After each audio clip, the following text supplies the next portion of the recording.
Bismillahirrahmanirrahim. Alhamdulillahi rabbil alamin. Wa bihi nasta'inu ala umuri dunya waddin. Wa sallallahu wasallam ala asyrafil anbiya wal mursalin. Sayyidina nabiyina habibina syafi'ina wa qurrati a'yunina Muhammadin wa ala alihi wa sahbihi ajma'in wa ala jami'i tabi'ina lahum bi ihsanin ila yaumiddin wa alaina ma'ahum fihim bi rahmatika ya arhamar rahimin. Amma ba'd. Qalu subhanaka la ilma lana illa ma 'allamtana innaka antal alimul hakim. Rabbi shrah li sadri wa yassir li amri wahlul 'uqdatan min lisani yafqahu qawli. Amin walhamdulillah. Alhamdulillah, Allah subhanahu wa ta'ala masih berkenan melimpahkan nikmat karunia pada kita semua, bil khusus nikmat iman, Islam serta sehat walafiat, sehingga dengan itu kita masih diizinkan oleh Allah subhanahu wa ta'ala untuk melaksanakan segala kegiatan kita bil khusus dalam rangka beribadah pada Allah SWT sebagai tugas utama kita dalam kehidupan dunia ini. Kemudian kita masih melanjutkan tentang syarah daripada Al-Arba'in An-Nawawiyah daripada Muhyi Sunnawuddin Al-Imam Abi Zakaria Yahya bin Syaraf An-Nawawi rahimahullah radhiyallahu anhu wa nafa'ana bihi bi ulumihi fid dharain amin. Yang mana pada kesempatan lalu kita sudah bahas pada hadis yang ke-29. Sekarang kita masuk ke hadis yang ke-30. An Abi Sa'labah kama qala radhiyallahu anhu wa ardana fa'ana bi ulumi bidarani amin. An Abi Sa'labah al-Khushani Jursum bin Nashir radhiyallahu anhu an Rasulillah sallallahu alaihi wasallam qala inna Allah ta'ala farada fara'idha fala tudayyuha wa hadda hududan fala ta'taduha wa harama asya'a fala tantahikuha wa sakata an asya'a rahmatan lakum ghairu nisyanin fala tabhathu anha. Haditsun hasan rawahu ad-Daraqutni wa ghairuh. Dikatakan di hadis itu diriwayatkan daripada Abi Sa'labah Al-Khushani, namanya Jursum bin Nashir. Ini salah seorang daripada sahabat Rasul SAW radhiyallahu anhu, yang mana beliau Jursum bin Nasir ini termasuk orang yang berbaiat di Baiatur Ridwan di ketika Fatwa Hudaybiyah. Dan juga Rasul SAW mengutus Abu Sa'labah ini ke kaumnya untuk menyeru Islam, maka mereka pun kaumnya Abu Sa'labah ini masuk Islam.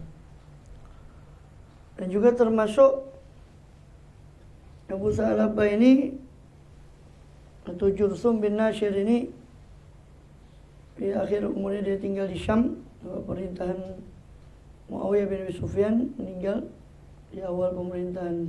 Ada yang mengatakan pemerintahan Yazid, ada yang mengatakan pemerintahan setelahnya Yazid, Abdul Malik bin Marwan.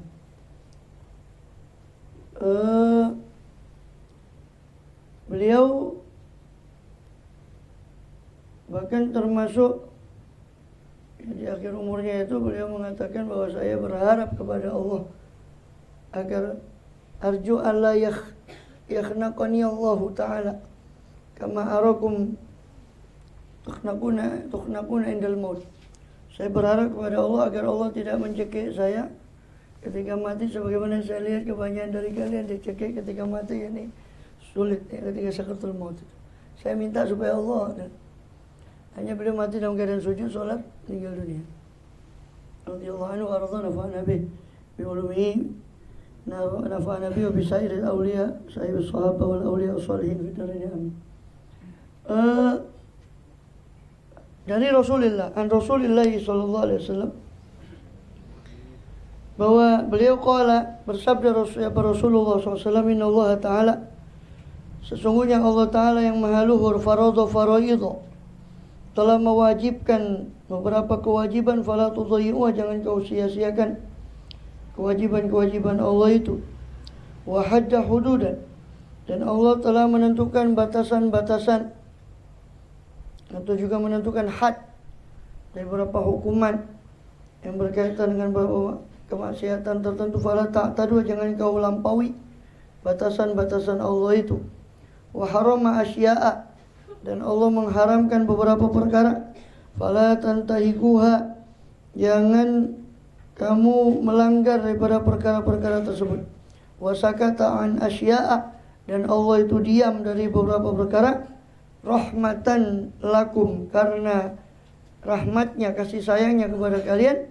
Ghairu nisyanin, bukan karena Allah lupa untuk tidak menyebutkan perkara tersebut, hukum perkara tersebut, tapi karena rahmat Allah biarkan beberapa perkara. Fala tabhasu anha, jangan kamu membahasnya, jangan kamu mencari-carinya. Hadis hasan riwayat Daraqutni. Di situ yang pertama, Rasul bersabda, Inna Allah Ta'ala faradha faraidha, Allah telah memfardukan beberapa fardu atau kewajiban. Fala tudayyi'uha, jangan kalian sia-siakan kewajiban Allah itu dengan cara meninggalkannya atau melaksanakan tapi mengentengkan. Melaksanakan tapi mengentengkan. Jadi menyanyiakan itu bisa dengan meninggalkan, bisa juga dengan melaksanakan tapi tidak betul-betul mengagungkan perintah itu. Seperti sholatnya, fawailul lil musallin alladzina sholatihim sahun, orang yang lalai dalam sholat itu orang yang sahun, yang yuakhiruna, mereka mengakhir-akhirkan daripada waktunya, menyanyiakan sholat, melaksanakan tapi dia gampangkan. Ya memang syariat ini mudah, tapi jangan juga dientengkan atau digampang-gampangkan. Itu semua dicari pendapat yang gampang. Ini namanya talaub atau main-main dengan hukum Allah SWT. Ya, memang ikhtilafu ummati rahmah. Ya. Perbedaan umatku termasuk diantaranya ulamanya itu dalam masalah-masalah furu itu rahmat. Tapi dalam batasan bagaimana? Ya kan? Dan muktamadnya sendiri tidak boleh memberikan pendapat dhaif itu untuk fatwa atau untuk apa, kecuali untuk dia mengamalkan sendiri. Tapi untuk memfatwakan harus pendapat yang memang betul-betul unggul dalam rojeh, dalam mazhabnya orang yang memberikan fatwa. Kecuali memang ada darurat, itu baru kita jelaskan beberapa keringanan. Bukan maksudnya mengajari orang supaya menggampangkan, tapi supaya dia tidak lari daripada syariat itu, atau supaya memang itu darurat ya, sehingga dia bisa mendapat jalan keluar, solusi ringan. Jadi Allah telah memfardukan beberapa fardu, maka jangan kamu sia-siakan, jangan kamu tudayyi'uha, jangan kamu sia-siakan fardu itu dengan cara meninggalkannya atau tahawun, mengentengkan daripada amal-amal fardu itu. Nah, dari sini para ulama Syafi'iyah mengatakan bahwa yang dimaksud fardu dan wajib itu sama dalam mazhab Syafi'i. Kecuali mazhab Hanafi yang mengatakan fardu itu beda, wajib itu beda. Dalam mazhab Hanafi sholat witir itu wajib tapi bukan fardu. Artinya sholat fardu tetap 5 waktu, tidak ada sholat fardu 6 waktu. Cuma sholat witir itu wajib. Karena menurut mereka yang wajib secara qat'i dengan dalil qat'i itu namanya fardu. Yang wajib secara dhonni dengan dalil-dalil yang dhonni sifatnya, maka itu disebut wajib menurut istilah dalam usulnya daripada mazhab Hanafi. Kemudian kalau mazhab Syafi'i fardu wajib sama, kecuali dalam masalah haji. Fardu atau rukun haji beda, wajib haji beda. Ya kan? Itu. Rukun haji kalau tinggalkan tidak sah hajinya. Dan belum putus sampai seumur hidup sampai dia melaksanakan daripada rukun tersebut. Sedangkan wajib haji itu sah hajinya, tapi dosa kalau dia tidak ada uzur meninggalkan wajib haji dan harus ada dam. Dam tetap bayar, sengaja tidak sengaja, tapi bedanya nanti di dosa atau tidak dosanya. Kalau dia uzur ya tidak dosa, kalau uzur ya dosa. Meninggalkan wajib haji seperti mabit, ya, Musdalifah, mabit malam tasyrik dan sebagainya. Itu wajib haji bukan rukun. Ya, kalau rukun ya cuma niat haji, tawaf, sa'i, tahallul, ya, ihram itu, ihram, niat, ya. Kemudian niat haji tawaf, sa'i, wukuf, tahallul, selesai. Itu rukun haji. Jadi dalam mazhab Syafi'i sama antara fardu dengan wajib, kecuali dalam masalah haji. Mazhab Hanafi membedakan ada fardu, ada wajib. Jadi sama-sama beda, sama-sama dosa kalau dia tinggalkan, tetapi bedanya dari dalil pewajibannya. Kalau qoti sudah di Quran dan tidak ada mengandung takwil, maka itu adalah fardu. Sudah sholat 5 waktu itu fardu karena qoti dalilnya. Kalau yang dhoni dugaan itu maka wajib, seperti witir itu cuma ada di hadis. Ya. Kewajiban witir ada di Quran, tidak ada. Maka dikatakan oleh Imam Hanafi karena memang beliau memandang bahwa Rasul tidak pernah meninggalkan yang namanya witir itu, maka beliau berkesimpulan bahwa witir itu wajib dalam mazhab Hanafi. Untung kita mazhab Syafi'i. Dan tidak dosa tois. Kalau nggak witir ya harus tinggalkan sing wajib. Ya. Kemudian wahada hududan. Allah membatasi. Had itu secara bahasa adalah pemisah, al-hajiz baina syai'ain, pemisah antara dua hal. Itu haddun, batasan. Secara syariat, maka had itu adalah hukuman yang sudah dikadarkan dalam syariat, itu kadarnya untuk supaya menyegah orang dari kemaksiatan, seperti had sariqah, had potong tangan, had zina. Ya, kalau tidak muhsan itu 100 kali cambuk. Itu ada nasnya di Quran jelas. Jadi ada beberapa hukuman itu yang nasnya itu jelas di Quran hukumannya, itu namanya had, hukuman had. Ya. Kalau tidak ada kadarnya, ya itu namanya ta'zir. Dalam pidana Islam itu ada hukuman namanya ta'zir. Ta'zir itu diserahkan kepada kebijaksanaan hakim. Seperti Sayyidina Umar bin Khattab radhiyallahu anhu itu menghukum had orang syaribul khamr, minum khamr itu 80 kali cambuk. Ditanya, loh, ya khalifah kok 80 kali? Rasul 40 kali, Abu Bakar laksanakan 40 kali cambuk, Anda kok 80 kali ya? Karena pada zaman itu merebak khamr itu melebihi dari zaman Sayyidina Abu Bakar, sehingga beliau ingin memberi efek jerah. Maka 40 kali itu had, 40 kali itu takzirnya. Ya. Kemudian di had itu hukuman yang sudah ada nasnya dalam Quran, itu namanya had. Allah itu sudah membatasi hadnya, fala ta'taduha. Jangan kamu jangan kamu melanggar.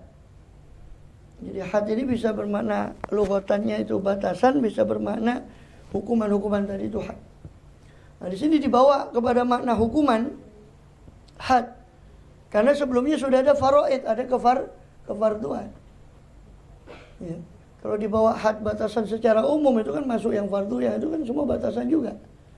Sehingga nanti ada pengulangan makna. Sehingga fardu had di situ yang dimaksud adalah hukuman-hukuman tadi yang sudah ditetapkan oleh syariat. Allah sudah menggariskan itu hukuman-hukuman had itu. Maka jangan kamu langgar. Nah, akibatnya kamu akan terkena daripada hukuman tersebut. Dan hukuman had ini kalau diterima secara ridho dia dengan hukuman itu, maka dia bisa menjadi kafarah. Wa man asaba min dzalika syai'an fa uqiba bi fid dunya fa huwa kafaratun lah. Siapa orang yang mengenai daripada maksiat tertentu, seperti zina sebagainya, lalu dihukum dia di dunia, maka itu kafarah bagi dia. Dan kalau tidak, maka insya bahwa fawat fi masyiatil, maka dia berada dalam masyiatillah, kehendak Allah. Insya afa'anu wa insya azabahu. Di akhirat kalau dia tidak menerima hukuman itu di dunia, atau jika dia, maka terserah kepada kehendak Allah. Kalau Allah mau, Allah maafkan. Kalau Allah mau, Allah siksa dia. Waliyadzubillah min dzalik. Kemudian dikatakan bahwa wa hadda hududan di situ. Allah memberi Allah memberi batasan, memberi hukuman-hukuman tertentu. Fala ta'tadu, jangan kamu melampaui hukuman tersebut. Wa harama asya'a, dan Allah mengharamkan beberapa perkara. Fala tantahikuha, jangan kamu langgar perkara itu. Ya, itu kalimatnya itu harama asya'a. Allah mengharamkan beberapa perkara. Artinya apa? Itu isyarat bahwa yang Allah haramkan itu sebetulnya sedikit. Lihat ayat Allah, innama harrama alaikumul maitatu wad damu wal khinzir, dan seterusnya. Dan seterusnya. Itu hanya saja sudah kalimat pembatasan. Sedangkan ketika Allah menjelaskan tentang apa yang diperuntukkan untuk manusia, huwallazi khalaqalakum ma fil ardi jami'a, dialah Allah yang telah menciptakan untuk siapa? Lakum, untuk kalian. Apa? Ma fil ardi, apa-apa barang. Semua, ma itu umum lafaznya. Dalam usul fikih, dalam lugah, ma itu lafaznya umum. Ma fil ardi seluruhnya. Ya. Artinya semua itu sudah dihalalkan. Yang diharamkan cuma asya, beberapa perkara. Kok ya saya pancet nyari sing haram, ini lah ya kebacut. Ya memang keturunan Bani Adam itu gimana? Yang banyak. Semua sak surga itu dihalalkan, satu yang diharamkan ini. Ya. Cucu esok punya. Ikut juga. Ya, jangan mikir Nabi Adam ya Nabi. Ya. Kalau kita bukan Nabi kan siapa, ada jaminan. Nabi Adam tuh lupa. Ya, kalau ahidna ila Adam min qablu fanasiya wa lam najid lahu azma. Maka Adam lupa kepada apa yang sudah kami perjanjikan. Tapi masih lupa itu tetap menyesalnya begitu. Kita lupa kan ya wis istilah popong jenenge wong lali ya. Ya. Rezeki mangan poso mangan lali, lupa kebetulan. Jadi kita kebetulan. Nabi Adam walaupun lupa itu nangis. Sampai riwayat ada yang sampai 200 tahun, ada yang mati lebih. Nangis. Padahal itu kalau menurut tataran manusia biasa dimaafkan, orang lupa. Lupa bahwa itu sudah diperjanjikan. Dimaafkan. Jadi Allah harama asya'a, mengharamkan cuma beberapa. Asya itu jamak dari syai'un. Ya, beberapa sesuatu yang Allah haramkan. Tidak semuanya. Ya. Ono ya sing ngomong sing haram wae. Angel opo maneh sing halal. Ya. Ini perkataan kata Imam Ghazali, perkataan orang yang enggak mungkin dari orang yang beriman berkata seperti ini. Ya. Allah yang memerintahkan kita mencari yang halal. Kulu mimma berarti halalan thayyibah. Perintah siapa itu? Perintah Allah. Makanlah daripada apa yang di bumi yang halal dan thayyib. Masa Allah merintah sesuatu terus Allah tidak menciptakan yang halal? Tidak mungkin. La yukallifu nafsan illa wus'aha. Tidak mungkin. Masa Allah suruh kita melakukan sesuatu terus sudah disediakan yang halal? Kita disuruh makan yang halal, tapi yang halal tidak disediakan. Mustahil. Ini ya, berkatanya Abu Nawas saja tidak kayak gitu ya. Yang haram saja Pak, sulit apalagi yang halal. Ini kan dalil saja, coba sadar membenarkan apa yang dia kerjakan. Fala tabhatu anha. Makanya kan kalau dalam masa urusan makanan, sandang, pangan, papan, Imam Ghazali kan sudah mengomentari di Bidayah itu yang sudah kita selesaikan kitabnya. Di situ Imam Ghazali mengatakan, kalau kamu puas dengan 2 potong roti sehari dari roti khashkar, daripada roti yang kasar, dengan makanan yang rendah, yang penting kamu kenyang, 2 porsi sehari atau 2 roti, kalau bahasa sana kan roti, 2 roti sehari, dan kamu puas dengan baju beberapa potong saja untuk setahun, maka yang halal bagimu tidak akan sulit. Yang bikin sulit itu kan gengsi, gaya hidup. Gengsi itu makan biaya. Misalnya, kalau sudah gengsi makan biaya. Ya kalau bisa ditopang dengan yang halal terus. Nah, kalau yang nggak bisa, ya apanya ndak nyabet yang haram juga. Na'udzubillah. Jadi nggak ada yang ceritanya yang halal itu sulit itu sebetulnya. Ya kita saja yang mempersulit diri dengan gengsi itu tadi. Wala tabhatu an, makanya kata Rasul di antara minal munjiat itu adalah al-qasdu fil faqri wal ghina. Bersikap sedang-sedang, baik dalam keadaan cukup maupun dalam keadaan fakir. Enak, paling enak itu sedang-sedang saja ya. Gitu. Fakir ya ndak sepiro kalau kaya pun ya sedang-sedang saja. Kemudian di haram asya, Allah mengharamkan berapa perkara. Maka jangan kamu langgar perkara yang sudah Allah haramkan itu. Jangan kamu deketi. Ya, wala taqrabuz zina, dekat saja jangan. Apalagi sampai kepada yang haram itu. Kalau bisa, kalau dalam masalah urusan makanan sebagainya, subhat saja, kalau bisa jangan. Apalagi kalau yang haram jelas-jelas haram. Nah, kemudian rahmat wasakataan asya'a, Allah diam dari beberapa perkara. Sengaja diamnya Allah itu ghairun nisyanin, bukan karena Allah lupa tidak menjelaskan perkara itu, tapi sengaja Allah diam itu untuk keleluasaan kita. Kalau saya masih bilang, oh pengen ini haram. Padahal yang halal itu masih banyak. Yang haram itu cuma beberapa perkara. Ibaratnya Allah persilakan lakum ma fil ardi jami'a, semua, terus baru dikecualikan beberapa saja yang diharamkan. Bukan semua haram terus dibolehkan, enggak. Semua dibolehkan, dikecualikan beberapa itu. Kalau saya warang ini haram ngono haram jare. Nah, itu kan berarti ngajinya kurang banyak. Nah, menyinggung ngaji tadi, Al-Imam Ibnu Katsir dalam tafsirnya ketika menafsirkan surat Al-Ahzab ayat 34, ya, waladzi sholli alaikum wa malaikatu fi jumlatul matin dan seterusnya sampai ayyuhalladzina amanu dzikran katsiran wa sabbihu bukratan wa asila. Ketika menafsirkan ayat itu, Ibnu Katsir rahimahullah menukil menjelaskan, ya ayyuhalladzina amanu dzkurullaha dzikran katsiran, orang yang beriman, zikirlah kamu kepada Allah zikir yang banyak. Wasabbihuhu, dan bertasbihlah, sucikanlah namanya, bukratan wa asila, pagi hari dan petang. Zikirlah zikir yang banyak. Kemudian beliau menyebutkan definisi zikir. Zikir itu ada 2 macam.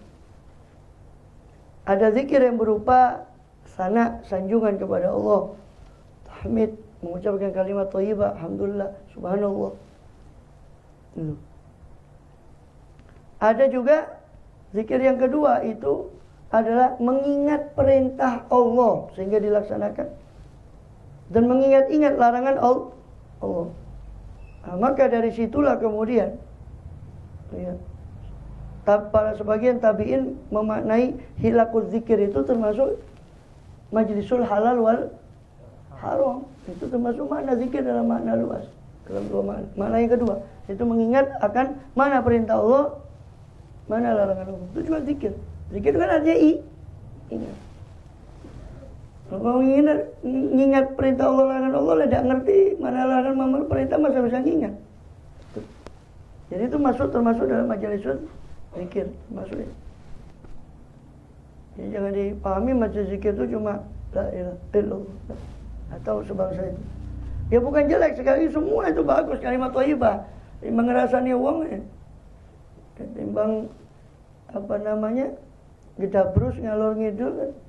Ya lebih baik kan kalimat thayyibah ya jauh, bukan lebih baik, jauh.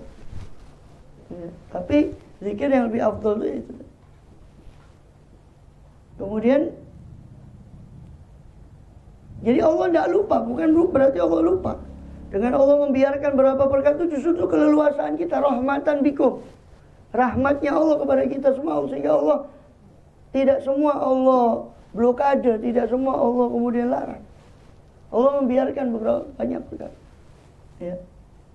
Ghairu nisyanin, bukan karena lupa, rahmatan bikum, rahmatan lakum, ghairu nisyanin, karena rahmat untuk kalian tanpa, bukan berarti Allah itu lupa. La yadillu rabbi wa la yansa. Tuhanku tidak akan tersesat dan tidak akan lupa. Tidak mungkin Allah itu lupa. Fala tabahatu anha, jangan kamu mengorek-ngorek, jangan kamu membahas. Yang sudah dibiarkan Allah itu ya sudah. Nah, di sini muncul kelompok yang kurang kerjaan. Bahas yang tidak dilarang, tidak disuruh, dibahas. Beda. Ya, problem lagi. Gak tahu ngajinya ngantuk apa selindro ya waktu bahas hadis ini. Gak ngerti. Oh ya di. Amin. Jadi yang dibiarkan itu namanya at-tark dalam usul fikih itu dibahas khusus bagaimana sesuatu yang ditinggalkan. Ada yang dilarang jelas-jelas, ada yang diperintah, ada yang dibiarkan. Apakah semua yang dibiarkan di kemudian haram cuma dengan alasan qul bidatin dhalal? Jadi kembali kepada Quran dan Sunnah, kembali kepada Quran dan hadis. Hadisnya mek situ qul bidatin itu motonya. Itu semua hadis itu akeh-akehne itu gak payu. Kena kulo bidatin tolak lapis. Nah terus Imam Bukhari lah yo kau no tua sih 16 tahun ngasa penyusun Sahih Bukhari. Bukan main-main. Imam-imam yang lain. Baik dikalano pondok kulo bidatin tolak latu. Kemudian saya ngeyel lagi, kemarin masih ngeyel lagi berapa itu ada pembahasan, tapi saya malas juga. Karena kulu itu semua. Masa Imam Syafi'i katanya, masa Kanjeng Nabi mau ikut Kanjeng Nabi apa Imam Syafi'i kan? Kita sering membawakan bahwa Imam Syafi'i menafsirkan bahwa hadis kulu itu kan itu hadis am, hadis yang sifatnya umum. Nah, setiap yang umum itu ada taksisnya, ada penghususannya. Yaitu dikhususkan dengan hadis mansana sunatan hasanatan dan mansana sunatan sayyi'atan. Siapa yang mentradisikan suatu tradisi yang baik dia dapat pahala, siapa yang tradisikan. Jadi sesuatu yang yang baru itu tidak mesti jelek, sedangkan kulu di situ itu adalah yang mukhalif li syara', yang baru tapi bertentangan dengan syariat, itu jelas, itu sesat. Gitu. Dijawab, masa ikut Imam Syafi'i, Kanjeng Nabi sudah jelas bilang kulu. Kajian angel tuturan. Jangan lah sekarang pula. Sing waras ngalah ya. Jadi sekarang kalau saya baca itu sudah kebakaran jenggot juga. Karena punya jenggot, jadi kebakaran jenggot. Jadi makanya hanya dari daya Ahlussunnah wal Jamaah itu dibunuh karakternya. Dia nggak bisa membantah secara ini sudah biarkan lah, kurang kerjaan, kita malah ikut kurang kerjaan juga kalau nanggepi yang itu. Tapi perlu dijelaskan juga. Artinya Allah membiarkan, yang dibiarkan Allah tidak mesti haram. Allah membiarkan beberapa perkara, tidak dilarang, tidak juga disuruh. Itu karena rahmat. Bukan karena Allah lupa. Jangan kamu bahas. Bahkan diriwayatkan, ya kan, dalam Bukhari dan yang lainnya bahwasanya, dan juga dalam Muslim, inna a'dhamal muslimina fil muslimina jurman. Sesungguhnya paling besarnya orang muslim kepada orang muslim lain apanya? Dosanya. Man sa'ala, itu orang yang bertanya tentang syai'in, tentang sesuatu, ya. Lam yuhram, yang mana sesuatu itu tidak diharamkan asalnya, fahurrima li ajli mas'alatih, lalu diharamkan karena pertanyaan dia. Yang paling besarnya dosa orang muslim kepada orang muslim lain adalah dia bertanya tentang sesuatu, lalu gara-gara dia bertanya itu diharamkan. Tanya terus, apa boleh, kalau gini gimana, kalau gini gimana, sampai jadi nggak boleh. Itu paling besarnya dosa. Asalnya suatu pada dasarnya boleh, dia persulit sendiri. Kita tanya gini, kalau gini gimana, kalau gini gimana, itu terus. Padahal tabatu anak. Jangan kamu korek-korek, jangan kamu cari-cari. Kemudian, nah di sinilah kemudian pembahasan yang dalam usul fikih itu, usul dalam mazhab Syafi'i, bahwa asal sesuatu itu adalah ibah, boleh. Kecuali kalau ada dalil yang mengharamkan. Kebalikan daripada Hanafi. Sesuatu nggak boleh kalau nggak ada dalilnya, gitu. Baru boleh.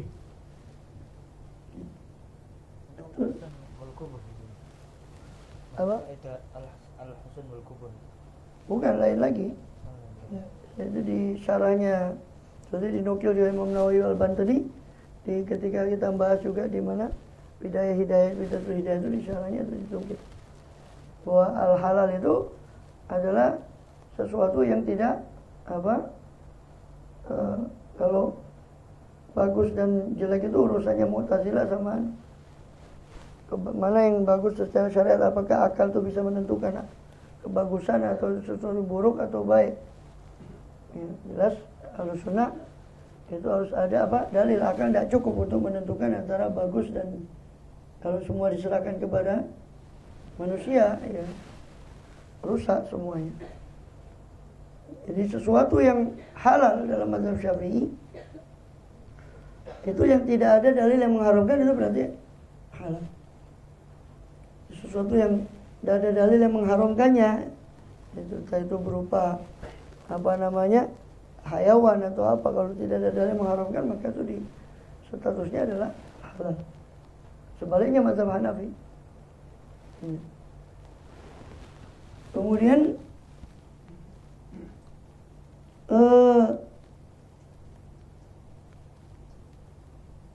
Wamin kalami wala yajuzu, kemudian fala tantaku wasakata nasyara mataku karena sebab tabatu anak. Jadi mereka dikatakan bahwa Allah SWT diam dari beberapa perkara karena rahmat bagi kalian dan bukan karena lupa.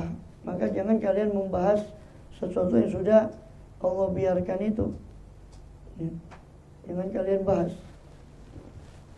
Maka di sini fala tabatu anha ini timbul beberapa kesimpulan, yaitu bertanya tentang apa, yaitu disitulah kemudian dijelaskan di hadis yang lain, halakal mutanatti'un, celakalah orang yang terlalu berlebihan.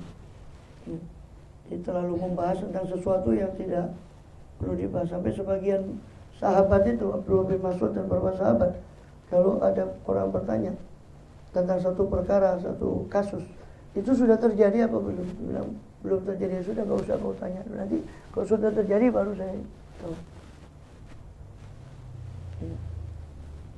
Ya, tapi tugasnya para ulama memang ada beberapa yang sudah menyiapkan jawaban itu walaupun itu belum terjadi. Banyak para fuqaha di kitab-kitab oke, itu banyak kasus-kasus yang mungkin bisa jadi belum terjadi, tapi untuk dibahas supaya menjadi modal. Nah itu tinggalan bagi kita juga. Kalau dibahas sama kita, sama orang-orang sini, di akhir ini tidak ketemu jawabannya. Kemudian begitu juga, makanya kita dilarang untuk bertanya tentang sesuatu mengenai zat Allah umpama, atau mengenai sesuatu yang ghaib yang memang syariat itu tidak menjelaskan. Karena sesuatu yang ghaib itu nggak bisa, dasarnya harus melalui sam'iyat, harus melalui pendengaran, ya berarti dalil qat'i baik itu Quran maupun dalil baik itu Quran maupun hadis. Ada dalil yang bisa makbul, yang bisa diterima. Ya. Percuma kita membahas sesuatu yang ghaib, yang Quran sendiri atau hadis sendiri tidak. Itu mempertanyakan masalah seperti itu tidak diperbolehkan. Tentang zat Allah, tentang sifatnya silakan, tentang zat Allah itu repot. Makanya dikatakan tafakkaru fi khalqillah wala tatafakkaru fi. Jadi tafakurlah tentang makhluk Allah, jangan kau tafakur tentang zat Allah itu sendiri. Ya, fa innakum lan ta'du abala dan lam takduru qadrah. So kalian tidak bisa mampu untuk menjangkau kadarnya keagungan Allah SWT itu tadi. Tentang satu. Fala tabal. Jadi Allah diam dari beberapa perkara karena rahmat. Bagi kalian jangan kalian bertanya-tanya tentang itu. Wallahu a'lam bis-shawab. Habis itu hadis ke-30. Ini kita lanjutkan hadis ke-31 tentang kelakuan yang dicintai Allah dan dicintai manusia. Wallahu a'lam. Wa nafa'ana ba'ala zid ilman nafi'a. Rabbana zalamna anfusana taghfir tarhamna. Lakuna khasirin Rabbana atina fid dunya hasanah fil akhirati wa qina adzabannar. Rasulullah sallallahu alaihi wasallam. Walhamdulillahi rabbil alamin. Sirul Fatihah. ربنا انفعنا بما علمتنا رب علمنا الذي ينفعنا رب فقهنا لنا وقرابات لنا في ديننا مع أهل القدر والزا وذكر وفقكم لما تتضي قولا وفعلا كرما وارزق الكل حلالا خلا أتيا علماء نوضى بالخير ونقضى كل شر ربنا اغفر لنا كل شهور أجر بالرضا واقض عنا ربنا كل ديون قبل أن واغفر واسر ومن ستر صلاة الله من إلى الحق دعانا بكتاب الآل الكرام شرفا وعلى اللهم اهدنا بهداك واجعلنا برضاك ولا تولنا ولا تجعلنا أمرك عزك حسبنا الله نعم الوكيل وعلى آله وصحبه وسلم والحمد لله رب العالمين.